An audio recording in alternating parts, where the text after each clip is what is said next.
Hello, welcome to my channel. My name is Emi, and on today's video, I'm going to show you how to play Core Auto Attack Guardian, which averages about 30,000 damage per second by just auto attacking.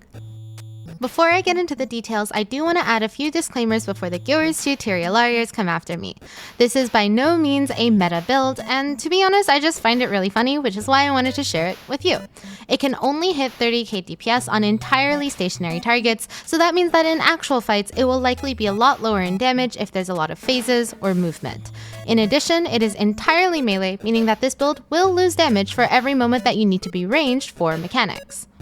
However, I do want to point out that this is unironically an excellent build for people that want a low-intensity playstyle for open world and beginner instance content, such as the easy strike missions, normal raid encounters, and lower tier fractals.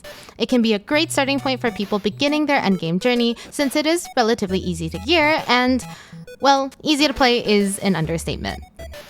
Alright, legal shenanigans done, let's get into the memes.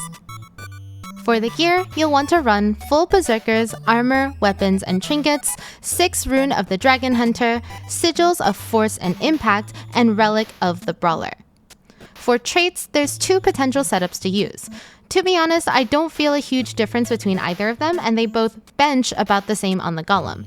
There are just a couple things to consider when choosing one or the other. For the Virtues variant, you generate more resolution for yourself, which is important for damage because of the Radiance trait line, which increases your strike damage and critical strike chance while under the effect of resolution. Virtues also has a slightly higher DPS potential because you can activate Virtues to trigger the trait Inspiring Virtue, which gives you 10% bonus damage. On the other hand, you have the Honor variant. In this build, the symbol from your auto attack chain lasts longer and it will also heal. Your dodging will also heal and grant vigor, and combined with the passive endurance gain from Purity of Body, you'll have your dodge roll much more frequently.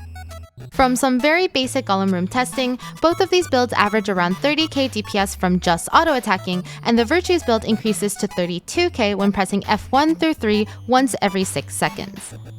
So, the general rule of thumb, Virtues is more consistent damage, Honor is more survivability. Choose whichever one you want, it's basically the same either way. Now let's talk about the rotation.